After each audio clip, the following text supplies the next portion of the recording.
Olá, estamos de volta com Frente a Frente, que nessa super quarta-feira, cheia de notícias e fatos políticos, recebe o líder do PTB, o deputado Jovair Arantes. Deputado, no finalzinho do primeiro bloco, eu cheguei a comentar que o senhor foi aliado da presidente Dilma Rousseff, hoje aliado do presidente Michel Temer. Como é que foi essa transição do PTB de passar do governo da presidente Dilma para o governo do presidente Temer? Qual foi o momento que o senhor percebeu ali que, olha, com Dilma não dá mais?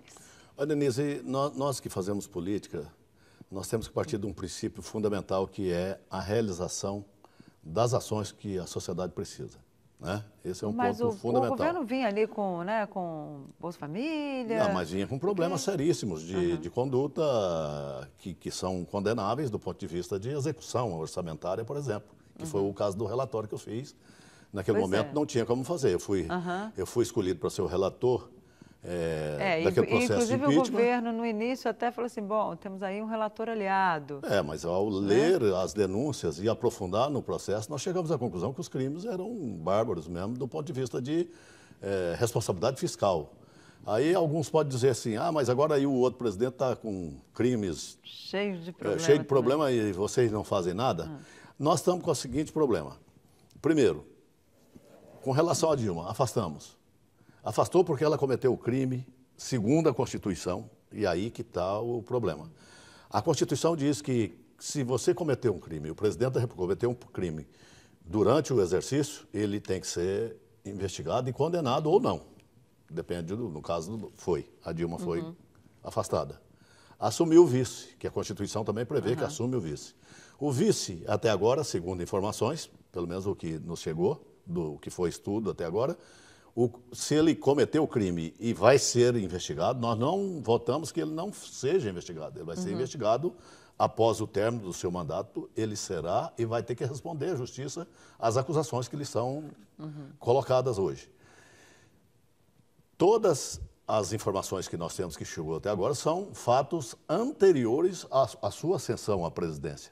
Exceto a história do Joesley. Exceto a história, não, do Joesley também. Não, do Joesley não, porque ele recebeu o Joesley no Palácio do Planalto. Não, mas recebeu, aí o Janot recebeu... Teve o Rodrigo Rocha Luz recebendo aquela mala de dinheiro. Não, mas o Rodrigo não é o Michel, né? Aliás, até é importante dizer, ele, segundo informações, aquela mala estava chipada para o Rodrigo levar aquela mala, certamente para quem fosse o dono. Como ele não levou, então parte-se do princípio que a mala não era do endereço que eles queriam. Então, diz que a intenção até era essa mesmo. Chegar no presidente. Chegar no presidente. Ou seja, foi montado, o senhor acha que foi uma armação absolutamente, para tentar tirar o claro, presidente? Foi uma ação controlada da Polícia Federal, Agora, mas não é exatamente montagem. Aí vem a questão do que você havia dito, você fez falando como é que foi essa coisa exatamente, a comparação entre os dois. De mudar. Né, ali, não, o momento de mudar não. O momento de mudar é mudar não. Nós apoiamos o Brasil. A bancada do PTB tem um princípio e esse princípio é um princípio da bancada. Com a minha coordenação ou com a coordenação de qualquer outro líder que estiver lá. O PTB trabalha pela construção e pela realização do que é importante para o Brasil.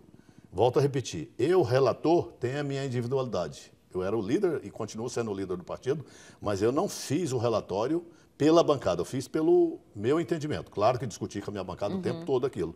Tanto é que a bancada era quase que totalmente a favor da Dilma e toda a bancada concordou. Foi virando porque assessoria entendeu que era real. Assessoria jurídica, né? Agora, no episódio do Michel Temer, nós também reunimos e discutimos. E chegamos à conclusão que o crime é anterior e que nós...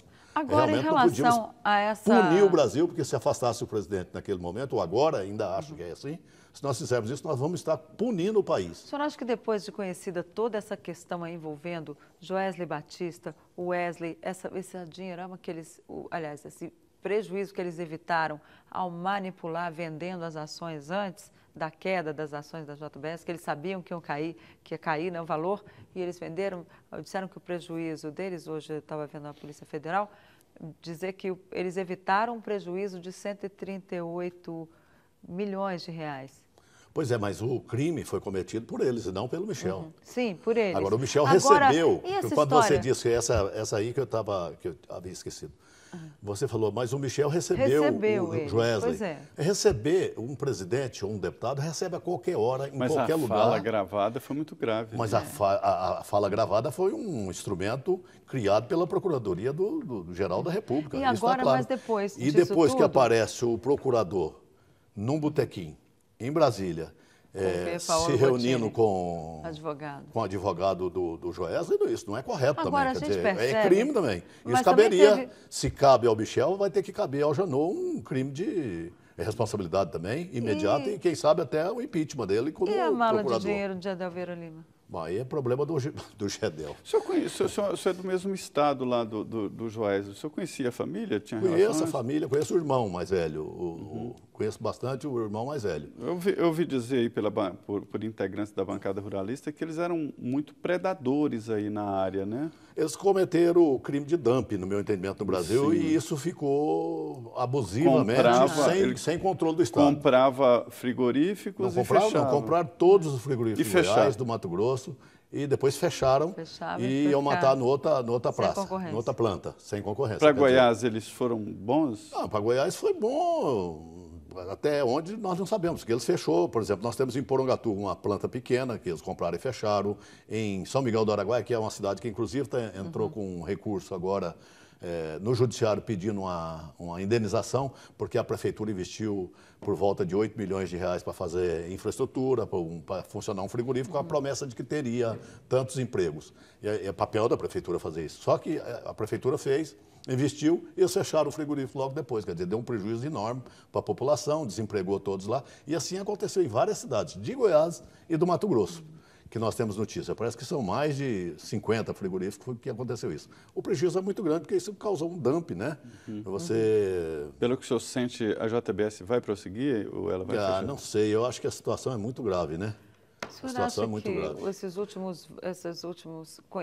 Os últimos diálogos aí da JBS que a gente teve conhecimento nos últimos dias, isso pode ajudar o presidente Michel Temer na hora de votar uma segunda denúncia na Câmara? Denise, pode aumentar o número de votos em favor dele? Ou ele deve continuar ali com a mesma... Eu acho que continua mais ou menos a mesma coisa, porque isso não contribui com nada. Na verdade, essa confusão toda, e o judiciário já sabe os problemas que estão, onde estão, tem que ir atrás dos que estão, resolvendo ponto a ponto, para tirar isso do mapa. O Brasil precisa de ter uma respiração, o Brasil precisa de respirar. O Brasil é um paciente que está internado em estado gravíssimo, que não pode ser transportado para outro lugar porque ele pode estar correndo risco. Então, essa é a comparação que eu faço. Eu sou da área da saúde, posso dizer que é um... Você é dentista? Eu sou dentista. Eu posso dizer que é um paciente que está na UTI, que você não pode levar ele para outra cidade com maior recurso nesse momento, porque ele pode sofrer um problema na viagem. Então, nós temos que fazer esse país respirar. Há uma expectativa de fim da Lava Jato? Não é questão de fim. A Lava Jato é hoje um patrimônio, vamos dizer assim. Mas vai ficar indefinidamente? É um patrimônio da sociedade brasileira de limpeza pública que é necessário. Isso a gente não vai discutir. Mas o senhor falou que o Brasil precisa respirar e que é uma questão de nós todos trabalharmos para resolver as pendências que estão aí. Já estão aí todas expostas. Então, vamos resolver isso. Então, mas não é o caso da Lava Jato concluir esses julgamentos e deixar... Claro que tem que concluir todos. Eu não estou dizendo que não tem que concluir. Pois é, mas, tem que concluir todos. O senhor acha que deve continuar a Lava Jato criando... Continue e diminuir a pressão sobre as informações, porque os assuntos são recorrentes. Às vezes, você fica requentando, né? O assunto Gedel, passou. Então, já está todo mundo sabendo o que aconteceu, como aconteceu. Agora é problema da justiça, da polícia, ninguém sabe etc. de onde vem essa dinheirama toda ainda, né? O PT diz que é do tempo do governo do presidente Michel Temer. E o PMDB diz que é do tempo do governo da Dilma. Mas aí é outra briga desnecessária. E aí eu atribuo ao setor político, claro. O setor político também, ele é predador, né? Ele fica predando. Para mim... ter um espaço maior, eu tenho que afastar o Zé Maria, tenho que afastar a Denise. Não pode ser assim. Cada um cuida e tem o seu espaço. Na gíria geral diz que o sol nasceu para todos e a sombra para alguns, né? Mas eu não acredito nessa tese, eu acredito na tese de que o sol nasceu para todos mesmo. E que o presidente falou cada isso, um né? busque o seu espaço, né? De tal sorte que ele possa sobreviver. Eu fui eleito vereador em Goiânia, fui eleito deputado estadual em Goiás, fui eleito vice-prefeito em Goiânia e estou 6 mandatos consecutivos como deputado federal. Tudo com apoio do povo da minha terra. Por quê? Porque eu faço uma política voltada aos interesses da sociedade goiana, né? E assim, cada deputado, eu não estou aqui me vangloriando disso, né? Claro que eu sou muito honrado por esses votos e entendo que a sociedade goiana tem me dado o respaldo porque vê o trabalho que eu faço. Agora, se cada um cuidasse desse trabalho, no sentido de estar construindo as coisas que são necessárias construir para o seu Estado, para a sua representação, o país estaria melhor. É que ficam as pessoas, um partido atacando o outro. Eu acho que também nessa área os partidos têm que ter seus espaços. Já existe um estresse eleitoral também, né? Tomando conta muito dos grande. partidos. Nós né? teremos muita dificuldade no entendimento do voto na próxima eleição, né? O eleitor, mas foi o que o Zé Maria falou aqui, que é a máxima que existe. Se não escolher e votar direito, vai ter um político, de qualquer maneira. É verdade. Né? Em Goiás, nós temos 17 vagas para deputado federal. Com qualquer quantidade de voto, ou com 100, 150 mil votos, 170, as vagas vão ser 17 preenchidas. as 17 vagas estarão completas, né? Então, o que a gente pede ao eleitor, é uma preocupação que todos temos, é que o eleitor não desanime. Que ele escolha, se ele não está satisfeito com os que aí estão, eu me incluo, escolha outros. Agora, se está satisfeito também com os que aí estão, com quem tem representado adequadamente, que possa fazer campanha por ele, que possa defendê-lo, porque é assim que a gente faz, né? Na vida, e principalmente na vida pessoal, existe a questão da fidelidade, no esporte, na política, principalmente desses 2 setores, e na religião. São 3 setores que têm fidelidade. O cara é católico, às vezes nem frequenta a igreja, mas eu sou católico. Ou então é católico fervoroso e pratica.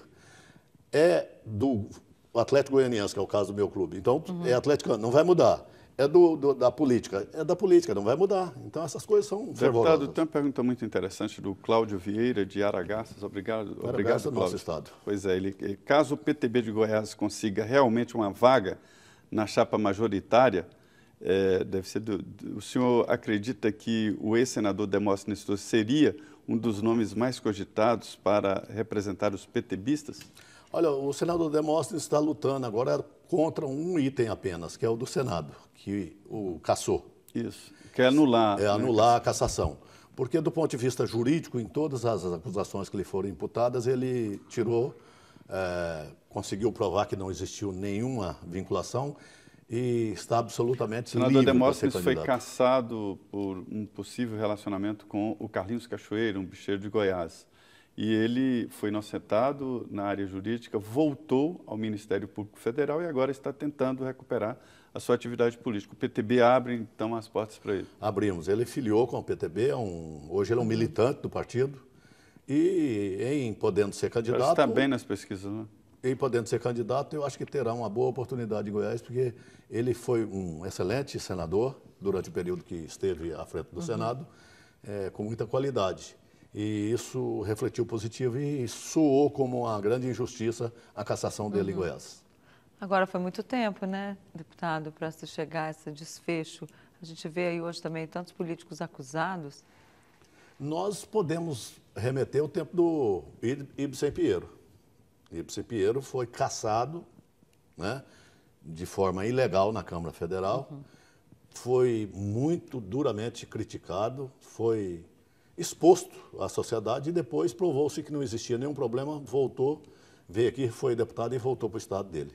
Da mesma forma aconteceu com Alceni Guerra, né, que foi ministro da Saúde, que também foi das bicicletas, porque comprou bicicleta e canoa, motor de popa, ele foi qualificado como alguém que estava fazendo desvio e também voltou depois de algum tempo. Então, mas a vida pública, ela propicia de repente, essas injustiças, né? É a velha máxima de que o fundo do poço da política tem uma mola, né? Tem uma mola. O deputado Mas aí a mola é o próprio sempre. povo, aí a mola é o próprio povo, porque o povo entendeu que o cara não deve. E nada melhor, porque quando se faz uma pesquisa, eu gosto de falar sempre isso, quando se faz uma pesquisa sobre deputados no Brasil. Você vai lá em Goiás e faz uma pesquisa. O que você acha de deputados? A nota vai ser péssima, entendeu? Não passa nem na beirada do Enem, nem próximo, né? Mas quando você vai nos municípios representados pelo deputado e pergunta o que você acha do deputado Pedro Chaves? Ou o que você acha do deputado Jovair, do deputado Lucas Vigília, enfim, dos deputados. E na representação dele, você vai ver que a nota é grande. Porque existe... Melhora um pouco, né? Quem conhece... Porque existe um comprometimento dele com aquela comunidade. E a comunidade sabe o que ele presta de serviço naquela cidade. Então, é esse o perfil. E é essa a razão que eu digo que o eleitor tem que fazer essa conferência. Então é isso, deputado. Infelizmente, o nosso tempo acabou. Não, é muito pouco. Eu queria agradecer muito a sua presença e já fico convite para o senhor voltar. Voltarei aqui com o maior prazer, viu, Denise? É um prazer estar aqui com você, com o Zé Maria e com os seus telespectadores, que são qualificados. Gosto muito da Rede Vida, porque ela tem uma importância fundamental no meio televisivo brasileiro. Fico muito feliz com isso. Que bom. Mais um Frente a Frente, né, Zé Maria? Pois é, eu queria agradecer aqui, Denise, as perguntas. Eu vou passar as perguntas para o deputado Jovair Arantes, agradecer o Francisco, o Aparecido, né, de Osasco, e também o Cláudio Vieira, lá de Aragaças, e outros que passaram aqui as perguntas. Eu queria agradecer muito e dizer que é assim mesmo, política a gente tem que acompanhar e torcer para dar certo. Muito bem, muito boa noite. Nós vamos repassar as perguntas à assessoria do deputado e ao próprio deputado já está aqui, ele vai levar e responder para vocês. O Frente a Frente fica por aqui, voltamos na próxima quarta-feira. Fique agora com o Jornal da Vida. Uma boa noite e até a próxima semana. Aqui de Brasília só faz esse.